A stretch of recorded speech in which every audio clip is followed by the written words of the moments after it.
eclesiología, doctrina de la iglesia. Este es el mensaje número 11, lo que indica que hemos avanzado ya 10 mensajes atrás. Y pues me va a quedar uno más. Pensé terminar hoy, pero no alcanzo, así que me quedará uno más para completar los 12.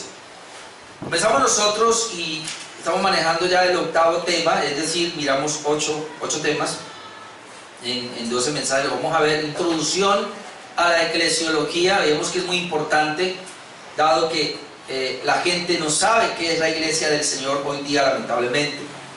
Veamos entonces la naturaleza de la iglesia. ¿Qué es la iglesia en sí? Los llamados a estar fuera. La palabra eclesia es llamados a estar fuera, es decir, sacados de lo común. Veamos en tercer lugar un tema distintivo de una iglesia verdadera. Y decimos que esto es fundamental, poder entender esos distintivos que hacen a una iglesia verdadera, dado que hay muchas iglesias falsas también por ahí. Pero una vez ya identificando la iglesia verdadera en los distintivos, podríamos ver nosotros ahora las marcas de una iglesia pura o saludable. De hecho, vamos a ver ahora, hermanos, que eso lamentablemente va a pasar así. Vamos a encontrar iglesias que no son tan puras, y esa es la razón por la cual necesitamos la pureza. En quinto lugar, veíamos el propósito de la iglesia, un propósito para Dios, un propósito para la misma iglesia y un propósito hacia el mundo. Luego veíamos un sexto tema, que es la membresía de la iglesia. Luego veíamos un séptimo, hace 8 días, el gobierno de la iglesia. Luego vamos a ver el octavo, que es la disciplina eclesiástica. La disciplina eclesiástica. Ahora, lamentablemente, hermanos, este tema hoy no es muy mencionado en muchas iglesias. De hecho, si no se habla de membresía, mucho menos se va a hablar de disciplina eclesiástica. Ahora, están en contra y lamentablemente, tengo que decirlo así, la mayoría de las iglesias, a no ser que sean reformadas, entendemos esto, pero por lo general las iglesias ya no aplican disciplina, porque dicen que hacer eso es falta de amor, eso es ser uno muy rígido con los hermanos, eso es tratar de imponer, eso es falta de amor. Es mejor tolerar. Entonces se nos hace un llamado a la tolerancia, es decir, soportémonos los unos a los otros. Todos somos pecadores. Es interesante, pero cualquier falta de un hermano hoy día en una iglesia, inmediatamente, y si alguien dice algo sobre esa falta, inmediatamente van a decir, bueno, el que esté libre de pecado tiene la primera piedra. De una manera para justificar, es decir, él pecó, yo también. Entonces, si nos miramos de esa manera, hermanos, entonces llegan a ese punto donde dicen, ¿para qué disciplinar a una persona si él tiene esas faltas y yo tengo las mías? Entonces mejor llevémosla suave, tolerémonos entre todos. Y la iglesia cayó en eso, lamentablemente. Sin embargo, hermanos, la disciplina eclesiástica es bíblica. Y vamos a ver 3 aspectos de esa disciplina eclesiástica. El primero es el propósito de la disciplina eclesiástica. Luego veremos los receptores de dicha disciplina y luego veremos algunas objeciones en contra de la disciplina eclesiástica, que empecé diciendo pues cuáles son las objeciones. Bueno, son 3 puntos, pero hoy solo voy a tocar el primero, que sería el propósito de la disciplina eclesiástica. Vamos con ese punto, el propósito de la disciplina eclesiástica. Y antes de comenzar a mirar el propósito, entendemos cuando hablamos de disciplina eclesiástica, estamos hablando que es solamente por ser eclesiástica, está hablando de la iglesia, entonces es solamente doctrina de la iglesia. Entonces esta disciplina es única y exclusivamente para miembros oficiales de una iglesia local. Es decir, nosotros no podemos aplicar disciplina a los inconversos, no podemos aplicar disciplina a personas que están viniendo a la iglesia pero que no son miembros de la iglesia, porque ¿cómo lo vamos a hacer? Entonces, más que todo, por eso la membresía es muy importante. Cuando una persona se hace miembro de la iglesia, entonces ahí nosotros se puede aplicar esta disciplina. Ahora, obviamente, cuando hablamos de la disciplina, note la palabra disciplina y usted ya entiende qué es eso. Entonces, uno es disciplinado. Y esto lo entendemos mucho mejor en el ejército, ¿no? En la policía, cuando van a pagar servicio allá, dice, aquí hay una disciplina, ahí los tienen en un orden, hay una disciplina. Es decir, los tienen disciplinados porque tienen que cumplir ciertas normas, ciertos horarios, todo eso. de ahí viene la palabra disciplina, pero también viene, se puede traducir la palabra discípulo, discipulado, es decir, cuando el Señor dice vayan y hagan discípulos, está diciendo que esos que se van a formar van a ser de alguna manera disciplinados, es decir, el discípulo es disciplinado. Así que no hay temor a hablar de disciplina. El asunto es que a veces siempre nos vamos por la parte correctiva, pero la disciplina por lo general tiene dos aspectos o dos formas. Una es la preventiva o formativa, se puede llamar como usted quiera. La primera clase de disciplina es preventiva o formativa, y ahí es donde está el discipulado. Es decir, cada vez que un hermano viene a la iglesia se está formando o se está disciplinando. Cuando estamos recibiendo la palabra de Dios se está disciplinando. Entonces a eso se le llama disciplina preventiva o formativa, recibir el mensaje, recibir la advertencia a través de la palabra de Dios. Ahora, cuando esta prevención o esta formación que debe tener la iglesia, cada hermano, no se tiene y entonces se violenta, se quebranta, ahí entramos a mirar lo que es la disciplina correctiva. Por lo general vamos a hablar de esa disciplina, la disciplina correctiva. Pero entendamos que la disciplina abarca todo esto. Preventiva, formativa, así que siempre estamos siendo disciplinados porque estamos siendo formados como discípulos en ese sentido. Pero al hablar de la disciplina correctiva estamos hablando pues qué hacer con aquel hermano que ha faltado, con aquel hermano que ha cometido un pecado y no se ha arrepentido, ¿qué vamos a hacer con él? Entonces hoy vamos a mirar el propósito de la disciplina eclesiástica y por lo menos encontramos 5 propósitos y es los que voy a mencionar, y por eso no alcancé pensaba terminar el mensaje, pero no, porque aquí me demoro un poquito, entonces prefiero terminar más bien lo de hoy. Hay 5 propósitos, hermanos, para la disciplina eclesiástica, y se debe tener, y si no se aplica en la iglesia disciplina eclesiástica, pues entonces no se van a dar estos propósitos. El primero es glorificar a Dios. Comenzamos por ahí. O sea, la disciplina eclesiástica en una iglesia se da para la gloria de Dios, para que Dios sea glorificado. El catecismo de Westminster, elaborado por el puritano Thomas Watson, la primera pregunta, él dice así: ¿cuál es el fin principal del hombre? Y entonces la respuesta que él da es la siguiente, dice: el fin principal del hombre es glorificar a Dios y gozar de Él para siempre. Ese es el fin principal del hombre. En otras palabras, Dios creó al hombre ¿para qué? Para que el hombre gozara de Dios, es muy importante eso, pero también para que el hombre glorificara a Dios. Entonces Dios crea al hombre para que le glorifique, y el hombre debe hacerlo, debe glorificarle. Dios crea al hombre para que el hombre goce de Él, así que el gozo de nosotros realmente está en estar unidos a Dios, a nuestro Creador, y ahí le glorificamos. Entonces, ¿cómo le vamos a glorificar?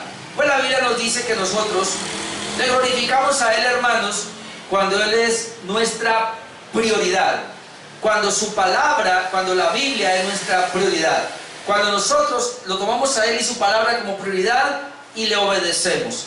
Así que la disciplina, ejercer la disciplina eclesiástica, como lo vamos a ver ahora, es un mandamiento del Señor, es un mandato de Jesús, es un mandato que Dios nos deja en su palabra. Entonces, al ser un mandato que Él nos deja y al aplicarlo debidamente en la iglesia, entonces pues Él es glorificado, Él es honrado. Entonces es muy importante. De hecho, este es uno de los puntos que decíamos para que una iglesia sea verdadera y no sea una iglesia falsa o sinagoga de Satanás. Recuerde que uno de los principios que debería tener, o los distintivos, es que se aplique una disciplina correctamente, disciplina eclesiástica correctamente. Entonces por eso hablamos de esa parte. Ahora, la Biblia habla de eso.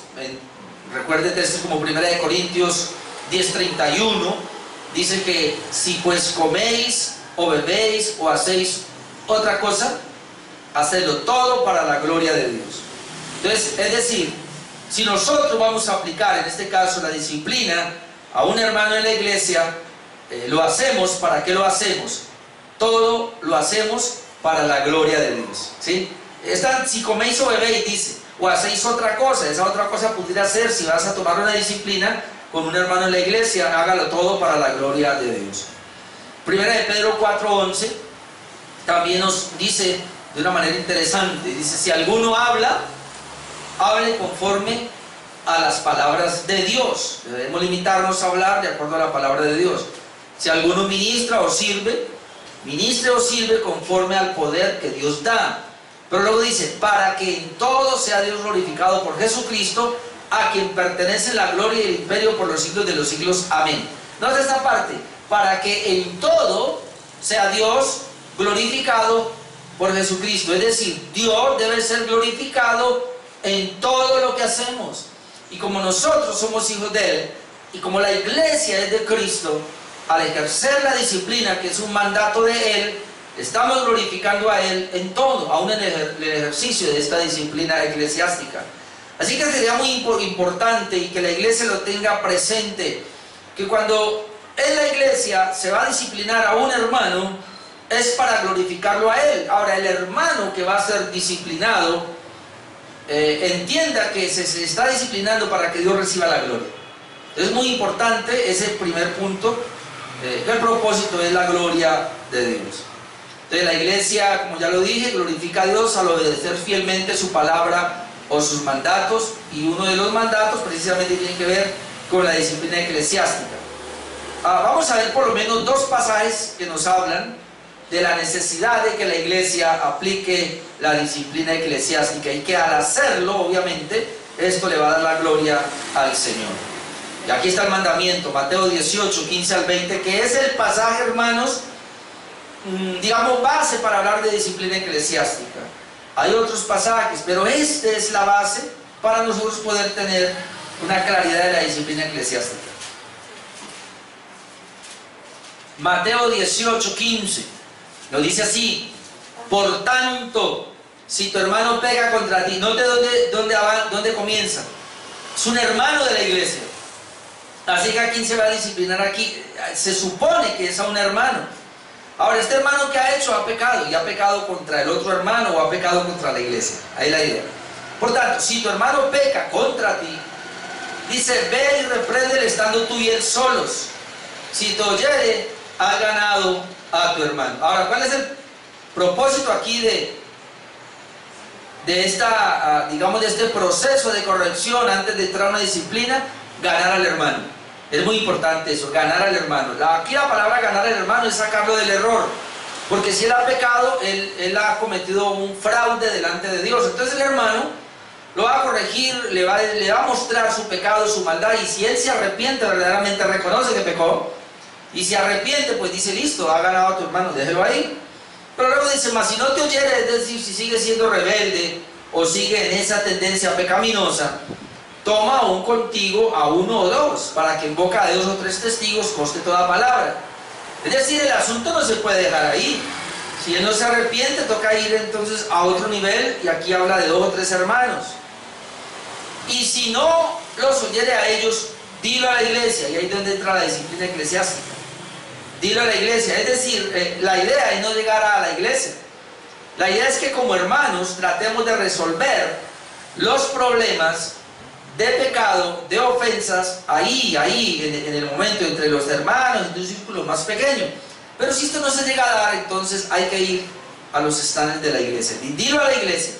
Pero aquí viene el punto, y si no llega a la iglesia, tenle por gentil y publicano. Es decir, si una persona llega a una iglesia, le amonesta, y esa persona aún así sigue, no se arrepiente, sencillamente lo que Jesús dice es, ese es un impío, ese no es regenerado. Por eso muchas veces nosotros cuando predicamos decimos, bueno, si no está dando testimonio después de mucho tiempo y él no ha cambiado, y no da testimonio y sigue en el mismo pecado, no se ha arrepentido, pues entonces eso está indicando que él no es regenerado. Porque el único que puede dar el verdadero arrepentimiento es Dios, y lo hace por medio de la regeneración. Cuando Dios le da el corazón nuevo a una persona, lo regenera, y esa persona va a pecar, pero se va a arrepentir precisamente porque el Espíritu Santo está en él, que le va a guiar. Pero si no llega allí y se vuelve reacio y persiste en su pecado, entonces indica que no es cristiano, y dice, tenle por gentil y publicano. Como ya lo dije la vez pasada, esta palabra, tenle por gentil y publicano, es comunión. En otras palabras, expúlselo de la iglesia. Porque la idea, hermanos, y sé que a muchos no les gusta esto, la idea es que cada iglesia local, al tener una membresía, esté cerciorada de que esos miembros son verdaderos creyentes. Es decir, no es correcto que en la membresía eclesial o de la iglesia se tenga gente la cual dudamos de su salvación. No, por eso para ser miembro de una iglesia hay un proceso, se espera un tiempo, y si uno ve que tiene fruto digno de arrepentimiento, entonces se le acepta como miembro oficial de la iglesia. Pero si esa persona luego demuestra lo contrario, porque tal vez nos engañó por alguna razón, aquí ha pasado, en tu lugar también ha pasado, ¿qué hay que hacer? Pues hombre, hay que sacarlo de la membresía. Eso se llama excomulgarlo, excomunión. Puede ser que se salga de la membresía, mas no de la iglesia, porque eso también depende del pecado. Pues la disciplina se le tiene como un gentil y pues se puede sentar ahí mientras miramos un proceso, y ya se le pondría el periodo de tiempo y el cambio, y se le hace una asesoría y todo eso. Ahora, si es un pecado grave y todo que hay que echarlo de la iglesia, pues toca hacerlo. Y entonces, y cuando dice eso, tele por gentil y publicano, ¿por qué entendemos que es la excomunión? Porque aquí dice el texto que sigue, que es muy mal entendido, mal interpretado. De cierto os digo, es decir, viene hablando, dile a la iglesia, y si no quiere a la iglesia, tele por gentil y publicano. Y note ahí mismo qué es gentil y publicano. De cierto os digo que todo lo que atéis en la tierra será atado en el cielo, y todo lo que desatéis en la tierra será desatado en el cielo. El atar y el desatar aquí, hermanos, es sencillamente permitir o no permitir. Es decir, Dios le dio a la iglesia una autoridad, y la iglesia tiene una autoridad, como lo habíamos dicho la vez pasada o la semana pasada, el gobierno de la iglesia, en este caso los oficiales de la iglesia. Dios les permitió una autoridad, y ellos, cuando ellos permiten, en este caso aquí, se permite que la persona siga como miembro, entonces en el cielo se permite. Ese es atar y desatar. Si no se permite que la persona siga como miembro, sino que se expulsa, ahí está entonces el mismo principio de atar. Entonces, atar y desatar es permitir, no permitir, soltar o no soltar, permitir que siga la iglesia o no permitir. Por eso se habla aquí de la excomunión. Y entonces dice el Señor, ratifica: otra vez os digo que si dos de vosotros se pusieren de acuerdo en la tierra acerca de cualquier cosa que pidieren, en este caso está hablando de la disciplina eclesiástica, les será hecho por mi Padre que está en los cielos, porque donde están dos o tres congregados en mi nombre, yo estoy yo en medio de ellos. ¿Congregados para qué? Para tomar esa decisión. Entonces es muy importante ese texto que nos habla que la iglesia debe accionar una disciplina a personas que no se han arrepentido verdaderamente. Entonces aquí encontramos, hermanos, que ningún pecado debe pasarse por alto, que debe ser corregido. Esa es la idea de la disciplina. La disciplina también, y como lo vimos aquí en el pasaje, será el último recurso que se debe hacer si la persona no se arrepiente. Por favor, estamos hablando de la disciplina correctiva. Debe ser el último recurso si la persona no se arrepiente. Y hacer esto obviamente mantiene a la iglesia pura y le trae la gloria a Dios. Miremos el otro pasaje, le dije que eran dos. Romanos 16, 17.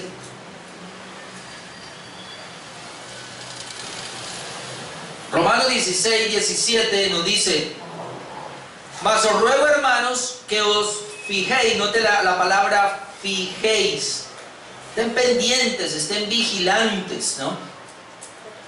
Os fijéis en los que causan divisiones y tropiezos en contra de la doctrina que vosotros habéis aprendido, y que os apartéis de ellos, porque tales personas no sirven a nuestro Señor Jesucristo, sino a sus propios vientres, y con suaves palabras y lisonjas engañan los corazones de los ingenuos. Aquí, hermano, aquí hay mucho que decir, porque ahí hablaba de una falta, de un pecado que ahora lo vamos a ver en 1 Corintios 5, pero aquí ya está hablando de una situación doctrinal.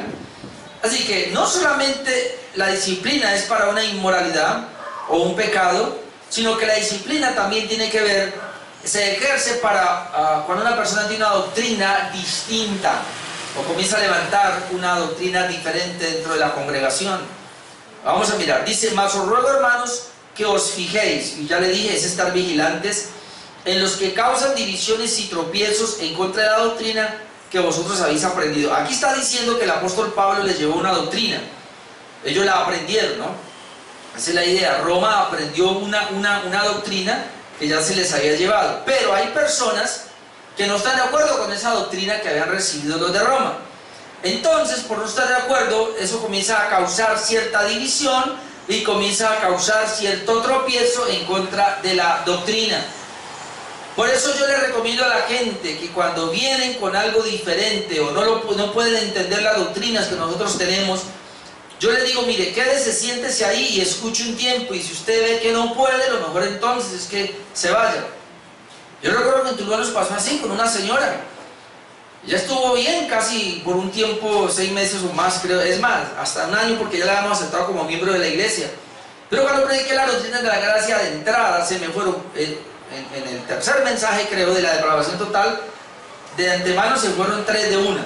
3 personas se fueron. Pero esta señora no se fue, pero quedó ahí, diciendo que no estaba de acuerdo. Aún le dijimos que se quedara, y siendo miembro de la iglesia, yo no sé cómo se nos coló, pero se quedó y comenzó a causar problemas. Claro, porque cada vez que yo hablaba de este punto, ella al esposo le hablaba ahí, que nos dábamos cuenta que no estaba de acuerdo, que eso no era así.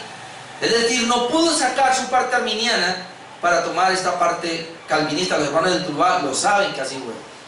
¿Y qué pasó? Pues esto, con el tiempo, y comenzó a meter, al punto que yo iba a decir que yo no era pastor.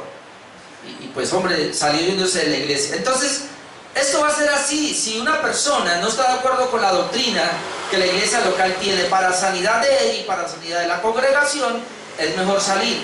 Ahora, noten lo que dice Pablo. Fíjense bien en los que causan divisiones y tropiezos en contra de la doctrina que habéis aprendido. Es decir, ya recibimos una doctrina.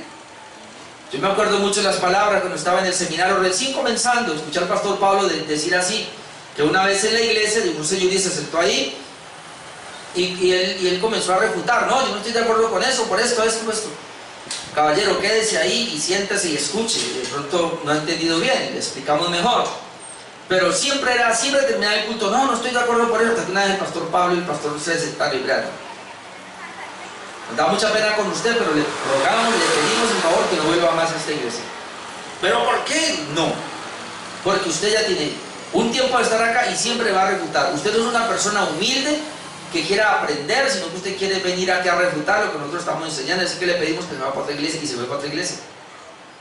Y le voy a decir una cosa, hoy día hay muchas personas que dicen ser reformados, tienen un entendimiento por un lado, pero por el otro no lo tienen, y andan por ahí revoloteando de iglesia en iglesia reformada. Eso es un peligro. Por eso Pablo dice aquí, mira, lo que me llamó la atención fue decir que es lo que quería decirles. A los pastores Prieto le dijeron lo siguiente: pero ¿por qué no enseña así? Y él dice, espere un momentico, le digo, hermano, con todo el respeto le voy a decir, usted vino a esta iglesia, aquí nosotros ya tenemos un derrotero, aquí nosotros ya tenemos una doctrina, nosotros aquí sabemos para dónde vamos, nosotros aquí no estamos aprendiendo ni estamos ensayando. Así que usted debe venir y aprender lo que nosotros ya tenemos, pero nosotros vamos a recibir lo que nadie trae. Sonaremos muy arrogantes, sonaremos muy orgullosos, pero en las iglesias bautistas reformadas ya estamos definidos, y estamos definidos en la confesión de fe. Y esa es la doctrina que tenemos. Y estamos definidos en la doctrina reformadas. Y esa es la convicción que tenemos. Entonces, no podemos recibir personas que vengan a traer una doctrina diferente. Eso es lo que está diciendo Pablo acá. En contra de la doctrina que habéis aprendido. ¿Qué pasa? Fíjense bien en ellos. Y luego dice, y que os apartéis de ellos. ¿Lo notó?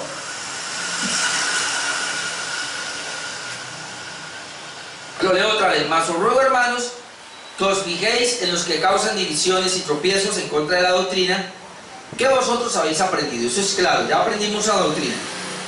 Fíjense bien, y que os apartéis de ellos. Ahora, ¿quién es el que tiene que apartar? ¿La iglesia? Nosotros de esa persona que está llegando a la iglesia nos tenemos que apartar. ¿En qué sentido? O más bien aquí lo que está diciendo es que apartarnos es que lo apartemos a él. Él debe apartarse. Entonces, apartarse de él es disciplinarlo. Es decir, póngalo en orden, apártelo de ustedes. Y miren la razón: que os apartéis de ellos, porque tales personas no sirven a nuestro Señor Jesucristo. Es decir, lo que Pablo es duro, pero lo que Pablo está diciendo es: nosotros ya tenemos la doctrina de nuestro Señor Jesucristo, y ellos traen una doctrina diferente, causan divisiones y tropiezos. Entonces ellos no sirven a nuestro Señor Jesucristo, sino a sus propios vientres. Lo que está diciendo es, ellos, en vez de buscar la doctrina de Cristo, la correcta palabra de Dios, ellos están buscando sus sentimientos. Sus propios vientres aquí es lo que ellos creen. Ellos lo que están buscando es que miren su enseñanza, lo que ellos creen y que defiendan lo que ellos piensan. Entonces ellos sirven a sus propios vientres. Ahora note acá, y esto me lleva a otro punto, no voy a hacer énfasis aquí para no ponerme tan duro con Tuluá. Pero dice, y con suaves palabras y lisonjas. ¿Quiénes son? Los que no han entendido la doctrina, los que están en contra de la doctrina que tenemos, que causan divisiones y tropiezos, ¿verdad? Que no sirven al Señor Jesucristo sino a los vientres. Ahora dice, ¿qué hacen ellos? Con suaves palabras y lisonjas engañan los corazones de los ingenuos. Yo cuando pensaba en esto, yo esta tarde decía, padre, claro, suaves palabras y lisonjas. Aquí, el pastor es muy rudo, el pastor es duro, el pastor es cruel, el pastor no tiene amor. Comienzan de esa manera. En cambio yo sí tengo todo el amor. El pastor no los visita, el pastor no les da, el pastor no los lleva, pero en cambio yo sí los llevo, les doy amor. El pastor no les da besitos, el pastor no los abraza, el pastor no los llama. Yo sí los abrazo, los beso, los llamo. Con suaves palabras y lisonjas engañan a quienes, los corazones de los ingenuos. Así que toda esta gente que de alguna manera ha sido engañada son ingenuos. Y no me da temor decirlo, pero la gente que se fue en Tuluá son unos ingenuos que se dejaron engañar. Porque después de estar en una iglesia bautista reformada, con la palabra que Dios nos ha entregado, y venir y cambiarla, eso es ser uno muy ingenuo. Y se dejaron engañar con suaves palabras. Tocó Tuluá, pero había que hacerlo. Así que la disciplina se aplica a estas personas que no quieren estar de acuerdo con la doctrina que nosotros tenemos, porque, hermanos, y no es orgullo ni nada, pero nosotros ya sabemos lo que tenemos y sabemos para dónde vamos. Nosotros estamos ensayando. ¿Y por qué digo eso? No porque sea yo, sino porque la doctrina que yo estoy enseñando ahora es una doctrina de la palabra de Dios y que lleva 2000 años siendo predicada y sostenida, y que los reformadores la sostuvieron. Y yo no voy a cambiar, hermano, esta doctrina de la iglesia, que los reformadores la sostuvieron, los puritanos, todo esto, por cosas nuevas ahora que aparecen por ahí. No, hermanos, ya sabemos para dónde vamos, tenemos un derrotero, tenemos una doctrina aprendida, y esto no se va a negociar. Y si alguien viene, respetamos su punto de vista, pero no puede estar con nosotros, y eso se llama disciplina, y hay que entonces decirle, hermano, váyase de acá. Yo en Tuluá le dije a un hermano, él quería insistir, a pesar de que no estaba de acuerdo, quería insistir, y le dije, hermano, no más, por favor, ubíquese en otra iglesia. Me hizo caso. Gloria al Señor. ¿Quedamos menos? Pero eso que importa, hermanos. Dios nos da la gracia para seguir creciendo adelante. Entonces aquí vemos la excomunión, como ya le dije, aparte de aquel divisionista, no solamente el que trae pecado. Y hacer esto obviamente mantiene la pureza de la doctrina y eso le trae gloria a Dios. Aunque me demoré mucho en ese punto. Punto número 2. Propósito de la disciplina eclesiástica, la gloria de Dios, hermano. Eso es para la gloria de Dios. Número 2, para la restauración del transgresor. Aquí no me demoro mucho. Pero es un propósito fundamental de la disciplina. ¿Para qué la disciplina eclesiástica? Para restaurar al hermano. Para restaurar al hermano caído. Ese es el propósito de la disciplina. Obvio si se puede, porque, o sea, si es un hermano, porque si no es un hermano, dígame cómo se va a restaurar. Si es un hermano que cayó, se puede restaurar. Pero si el que cayó no es un hermano, sino que es un impío, pues no se va a poder restaurar nada. Por eso, el propósito de la disciplina eclesiástica en la iglesia, los hermanos de la iglesia, es para restaurarle cuando él ha caído en un pecado. Volvemos a Mateo 18:15, porque ahí dice, por tanto, si tu hermano peca contra ti, ya dijimos que comete un pecado, cualquier pecado que este sea, ve y repréndele estando tú y él solo. Si te oyere, has ganado a tu hermano. Ahí está la palabra restaurado. Ha restaurado al hermano, él se arrepintió. Ese es el propósito de la disciplina, restaurarle. Y en Gálatas capítulo 6, versículo 1 y 2,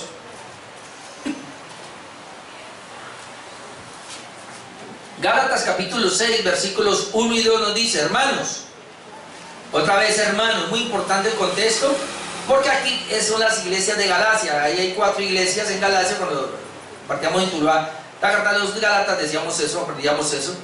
Pablo le escribe a 4 iglesias de las regiones de Galacia, por eso le dice, se llama la carta de los Gálatas, escrita a 4 iglesias. Y él les dice, si son hermanos, hermanos, si alguno fuere sorprendido en alguna falta, otra vez un hermano de la iglesia, fue sorprendido en alguna falta, aquí hizo un pecado, en algún pecado. Entonces dice, vosotros que sois espirituales, cuando habla que sois espirituales, no es que haya unos carnales y otros espirituales, sino que está hablando los hermanos de la iglesia. Es otra palabra para decir, ustedes que son sus hermanos. Si un hermano es sorprendido en algún pecado, ustedes que son sus hermanos, es la misma expresión, vosotros que sois espirituales, porque alguno va a decir, yo voy a buscar quién es el más espiritual. No, no, no. Ustedes que son espirituales, porque se supone que los hermanos somos espirituales. ¿Qué hay que hacerle? Hay que restaurarle con espíritu de mansedumbre. ¿Qué hay que hacer con el hermano caído? Restaurarlo. Y como yo dije una vez, ahora, aquí me voy a meter en problemas. ¿Por qué? Porque yo he visto y me he dado cuenta, y ahí hemos caído, de pronto yo he caído también, pero en la Reforma tenemos este problemita, y lo he visto, que no se busca restaurar al hermano caído. ¿Cómo así? Sí, porque muchas veces la disciplina que se da es la expulsión, pero ese hermano nunca vuelve, o ese hermano se va, o es restaurado en otra iglesia. Ojo lo que estoy diciendo, debería ser restaurado en la misma iglesia.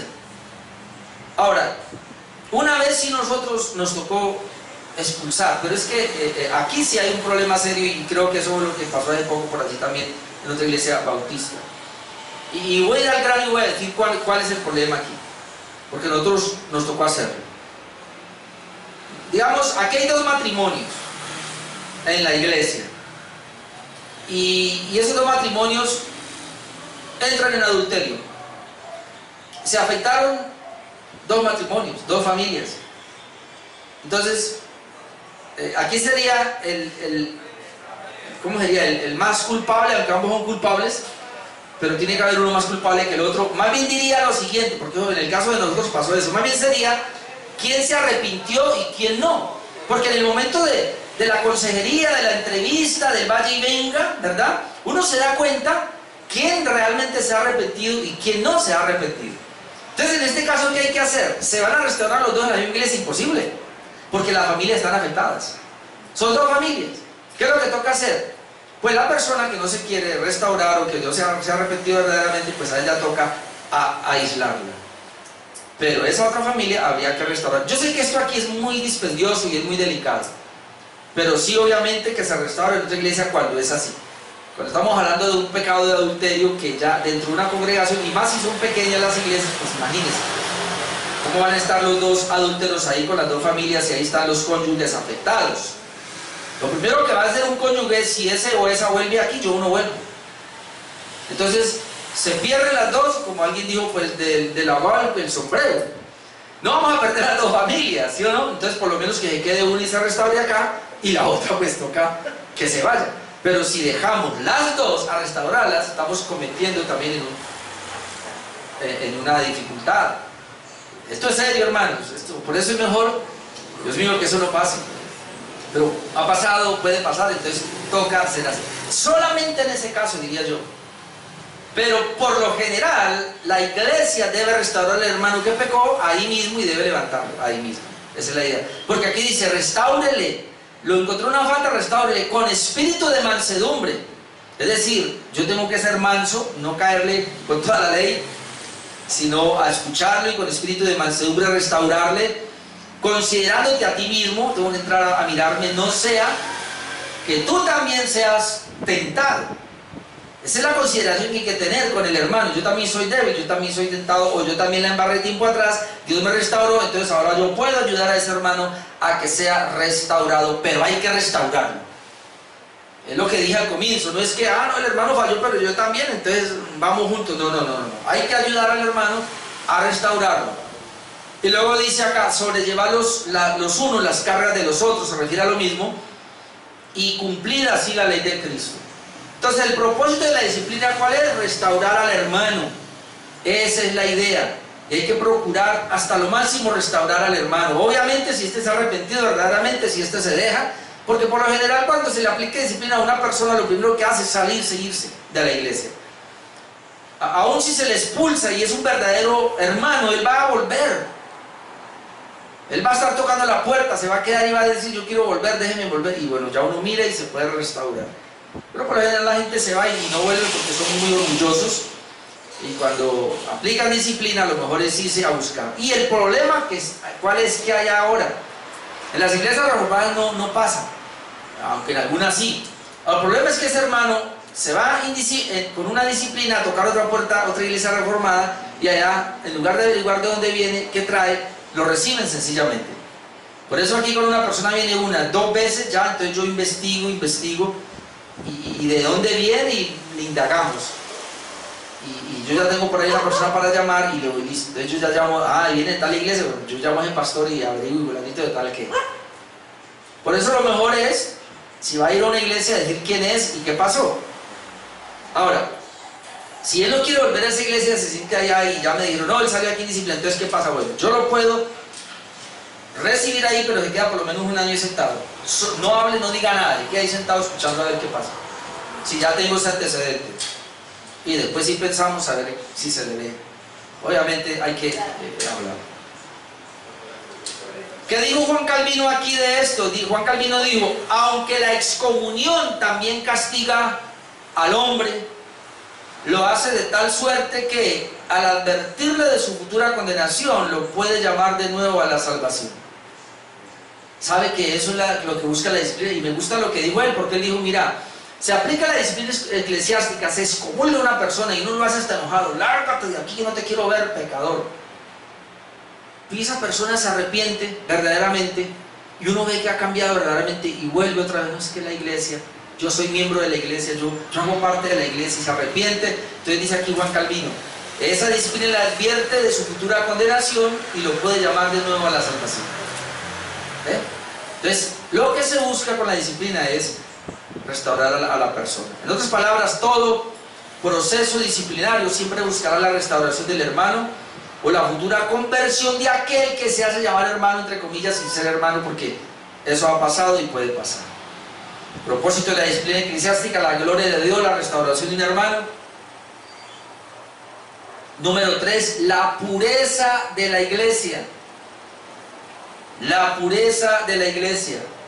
Aunque reconocemos que no hay iglesias completamente puras, porque no hay hermanos completamente puros, esa es la razón, es responsabilidad de la administración de la iglesia procurar la pureza de esa misma iglesia en lo que más pueda. La Biblia claramente nos enseña de que la disciplina es para la pureza de la iglesia. Y entonces ahí vamos al texto conocido que es 1 Corintios. Yo no lo voy a leer todo, solamente versículos, 1 Corintios 5, versículos 6 al 8. Ahí se juzga a un hermano, era el hermano de la iglesia, el miembro de la iglesia que estaba en una inmoralidad sexual. Pablo le dice en 1 Corintios 5, 6, no es buena vuestra jactancia, le está diciendo a la iglesia. Note lo que le dice, ¿no sabéis que un poco de levadura leuda toda la masa? Es decir, si se permite un pecado, por pequeño que sea, es como la levadura que va a crecer y va a leudar toda la masa. ¿Por qué la disciplina? Si no se disciplina a un hermano y lo pasamos por alto, el otro hermano peca, se pasa por alto también porque ya se pasó uno, y ya la iglesia, entonces no disciplinamos a este tampoco. ¿Y qué va a pasar? La iglesia se va contaminando. Yo recuerdo, hermanos, porque cuando recién comencé yo el pastorado, nos levantamos muchos muchachos, muchos jóvenes del pastorado, y nos íbamos a misiones, y muchos de estos pecaban. Inclusive yo me acuerdo que hubo uno que dejó el embarazo a una niña y vino acá, y cuando íbamos a disciplinarlo yo pedía 1 año de disciplina y al final le dieron solo 3 meses. Decían que yo era muy duro. Bueno, 3 meses ahí en la iglesia, a los 3 meses lo mandaron para otra iglesia, allá tuvo otra novecita y también la embarazó. ¿Y ahora qué? Yo volví a pedir el año, esa vez le dieron 6 meses nomás y lo mandaron para otra iglesia, por ahí también tuvo. Definitivamente, luego esta persona se casó y no duró ni con una amiga de mi esposa y no duró no sé cuántos años, pero se tiró todo el matrimonio. Es decir, una persona y el pastorado, en este no era ningún pastor, ni siquiera un hermano de la iglesia, no era nada. Pero el punto es que si no se corrige, y esto no lo corrigieron a tiempo, ¿Qué pasó con eso? Los demás veían eso, entonces se pecaba. Y llegó un momento donde yo comencé a ver en esa iglesia tanto pecado de los pastores, unos por aquí, otros por acá, otros por ahí. ¿Pero ¿y por qué? Porque no había una genuina corrección. Y esto era impresionante, hermano. Por eso dice aquí, ¿no sabéis que un poco de levadura leuda toda la masa? Entonces dice, limpiaos pues de la vieja levadura. ¿Sí ve el mandato? A limpiar, a sacar ese pecado de ahí. Porque aquí la levadura es símbolo del pecado.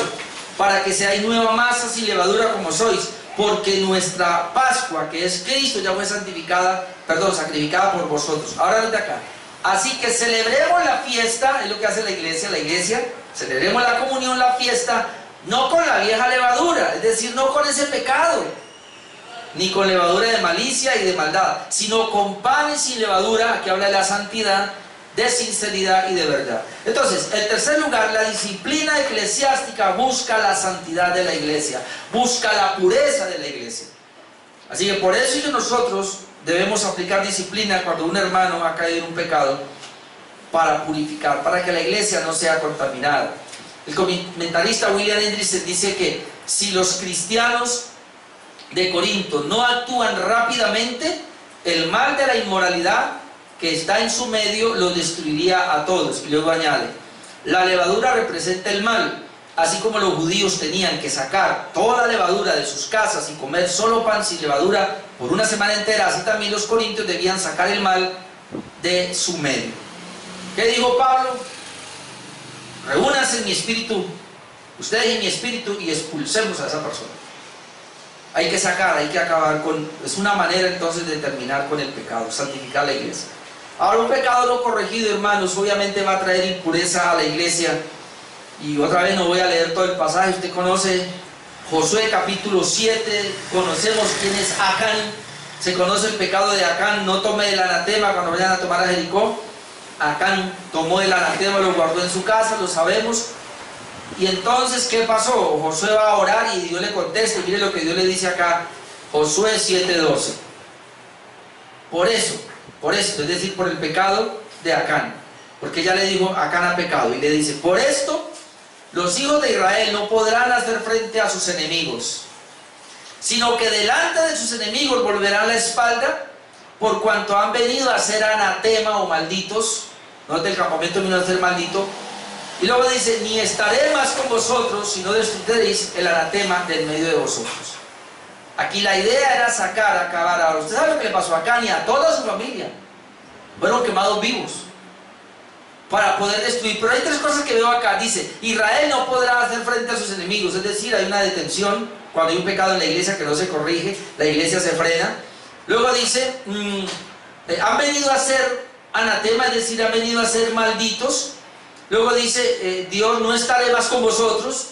Es decir, la presencia de Dios sí está, pero no está para bendecir, si no destruyereis el anatema del medio de vosotros. Así que la disciplina eclesiástica lo que busca es eso, procurar la pureza de la iglesia, no permitir pecado, hermano, dentro de una iglesia que siga. Ahora, todos pecamos, claro, pero es que el pecado que cometemos nos lleva a un arrepentimiento inmediato. Aquí se habla de una permanencia en un pecado. Una persona que permanece en un pecado y ya nos damos cuenta, entonces comienza a traer problemas para la iglesia. Cuarto propósito, persuadir a otros. Propósito de la disciplina eclesiástica, la gloria de Dios, la restauración del hermano, la pureza de la iglesia. 4, persuadir a otros. Entonces este es el otro propósito, de que al aplicarse la disciplina, los demás hermanos puedan ser persuadidos a no cometer pecado. Esa es la idea. En 1 Timoteo 5:20 tenemos por lo menos el principio, la base. Dice, a los que persisten en pecar, repréndelos delante de todos, para que los demás también teman. Por eso muchas veces, hermanos, hay gente que no le gusta, y a veces yo digo nombres. Claro que trato que sean de mi familia. Aquí la que lleva mucho es Andrea. El mío es mi familia, o eventualmente, o si digo nombre muchas veces, o dice unos casos particulares, no solamente es por decirlo, es como un chisme, sino para que los demás teman. Esa es la idea. Por eso, si persiste en pecar, no es si pecó, si persiste en pecar, porque si pecó y se arrepintió, bueno, va para adelante. Pero si él persiste, se le amonesta y persiste, se le amonesta y persiste, es decir, no hay un cambio, repréndelo delante de todos, repréndalo delante de toda la congregación. ¿Para qué? Para que los demás teman. Así que un propósito es que los demás teman. Y esto lo vemos, hermano, con Israel. Y vamos a ir a 1 Corintios 10, 2 versículos, le voy a leer ahí. Pero el Señor saca a Israel del desierto, lo atraviesa, de Egipto, perdón, lo atraviesa por el desierto a la tierra de Canaán. Pero la gran mayoría, por no decir que todos, quedaron postrados en el desierto. Y entonces mire lo que dice 1 Corintios 10, pero leamos solo el 5, el 6 y luego el 11 y el 12. Dice el 5 y el 6. Pero de los más de ellos no se agradó Dios. Es decir, está hablando de toda la gente que pasó por el desierto. Por lo cual quedaron postrados en el desierto. Ahora, ¿qué hicieron en el desierto? Y ahora lo interesante aquí es que dice que la roca era Cristo, que la lámpara, la luz que lo seguía era Cristo, que el mar que pasaron, el bautismo, todo, es decir, Cristo estaba con ellos en el desierto. Pero, ¿qué pasó? Pero Dios no se agradó de ellos, por lo cual quedaron postrados en el desierto. Luego dice el 6, mas estas cosas sucedieron como ejemplo para nosotros. Es decir, el hecho de que Dios no se agradó de ellos y los dejó en el desierto postrados, dice que es un ejemplo para nosotros, para que no codiciemos cosas malas como ellos codiciaron, y sigue la lista, y no forniquemos como ellos fornicaron, y todo, y sigue la lista. Versículo 11, y otra vez, y estas cosas les acontecieron como ejemplo, y están escritas para amonestarnos a nosotros, quienes han alcanzado los fines de los siglos. Así que el que empiece a estar firme, mire que no caiga. Entonces, todo lo que le pasó a ellos, a los israelitas allá, el castigo que Dios les dio, la disciplina que Dios les dio a ellos, fue para ejemplo a nosotros, para que lo tomáramos en cuenta nosotros. Así que cuando un hermano es disciplinado en la iglesia, ¿qué es lo que busca acá con este punto? Que otros sean amonestados, para que otros también puedan verlo. Esa es la idea, o persuadir a otros. Así que ese es el propósito de la disciplina. Y el último punto, número 5, prevenir la disciplina de Dios contra la misma iglesia. Prevenir la disciplina de Dios contra la misma iglesia. Es decir, si no se aplica una disciplina eclesiástica, el Señor va a venir ahora contra esa iglesia. La idea es que Él venga contra el hermano. Obviamente Él va a venir contra el pecador, pero eso va a afectar a la iglesia. Entonces Dios se enoja, no solamente con el que pecó, sino que se va a enojar ahora con la iglesia por no tomar correctivos disciplinarios. Por eso es muy importante esa parte. Entonces la iglesia que no disciplina a sus miembros y les permite vivir en pecado será de alguna manera disciplinada por Dios. Eso fue lo que el Señor dijo a las iglesias descritas en Apocalipsis, y déjenme yo le leo rapidito acá. Por lo menos hay 3 iglesias. Apocalipsis 2, 12 al 16, voy a leer esa parte. Dice: escribe al ángel de la iglesia en Pérgamo, el que tiene la espada, y aquí aparece con la espada aguda de 2 filos, dice esto, que es la palabra de Dios: yo conozco tus obras, donde moras, donde está el trono de Satanás. Ahora, note lo que esta iglesia el Señor se lo mira: pero retienes mi nombre, no ha negado mi fe, ni aun en los días en que Antipas, mi testigo fiel, fue muerto entre vosotros, donde mora Satanás. Esto el Señor lo alaba, o lo reconoce. Pero tengo unas pocas cosas contra ti. Ahí entra el desagrado de Dios contra esa iglesia local. Es que que tienes ahí a los que retienen la doctrina de Balaam, que enseñaba a Balac a poner tropiezo ante los hijos de Israel, a comer cosas sacrificadas a los ídolos y a cometer fornicación. Esa es la doctrina de Balaam. Por lo menos hay 3 aspectos de esa doctrina. Y que también retienes a los que retienen la doctrina de los nicolaitas, de un tal Nicolás, y aquí se cree que él era gnóstico. Pero los nicolaitas dice: la que yo aborrezco. Por tanto, arrepiéntete pues, si no vendré a ti pronto y pelearé contra ellos con la espada de mi boca. Ahora, yo pensaba, claro, con la espada de la boca, con la palabra de Dios, el Señor va a venir y va a pelear contra aquellos que tienen esas 2 doctrinas, Nicolaita y doctrina de Balaam. Pero es que al pelear contra estos hermanos, como somos miembros del mismo cuerpo, van a estar afectados los otros. Entonces el Señor quiere, a la disciplina eclesiástica, y de alguna manera proteger la iglesia. Entonces, para Él no venir a disciplinarla.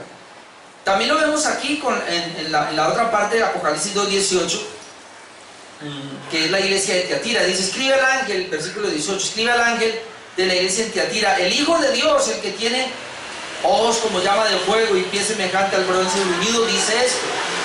Mire que es parecido. Yo conozco tus obras y amor y fe y servicio y tu paciencia, y que tus obras postreras son más que las primeras. Mire el elogio que le hace, el reconocimiento. Pero tengo unas pocas cosas contra ti. Otra vez el Señor no se va a callar, y el Señor va a venir a decir qué pecados hay dentro de la iglesia. ¿Qué pasa? Que toleras que esa mujer Jezabel, ahí estaba la Jezabel, que se dice profetiza, enseñe, toleraba la enseñanza de una mujer y seduzca a mis siervos a fornicar y a comer cosas dedicadas a los ídolos, parecido a lo anterior.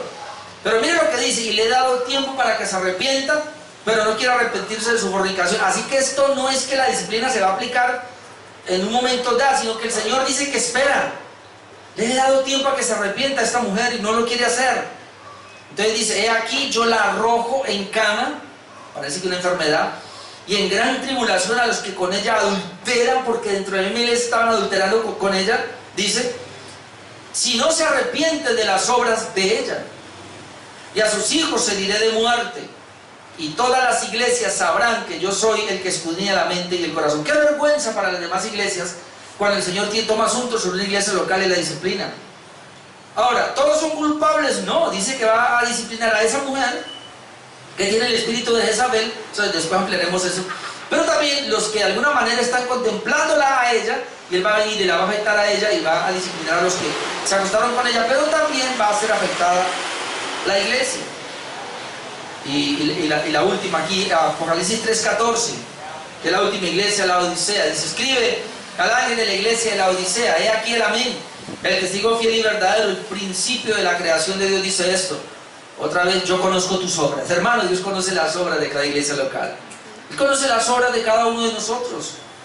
Pero entonces le dice, ¿qué pasa con esta iglesia? Vea, que ni eres fría, ni eres frío ni caliente. Ojalá fueses frío o caliente. Pero por cuanto eres tibio y no frío ni caliente, te vomitaré de mi boca. Ojo que le está hablando a la iglesia, a una iglesia. Porque tú dices, era lo que yo decía, yo soy rico, me he enriquecido, de ninguna cosa tengo necesidad. No sabes que eres un desventurado, miserable, pobre, ciego y desnudo. Por tanto, yo te aconsejo que de mí compres oro refinado en fuego para que seas rico, vestiduras blancas para vestirte, y que no se descubra la vergüenza de tu desnudez, y unge tus ojos con colirio para que veas. Ahora note lo que dice aquí, yo reprendo y castigo a todos los que amo. Sé pues celoso y arrepiéntete. Ahora, ¿por qué la disciplina? Esto lo veremos otros 8 días. Porque el Señor ama. Yo reprendo, yo castigo o yo disciplino a los que amo.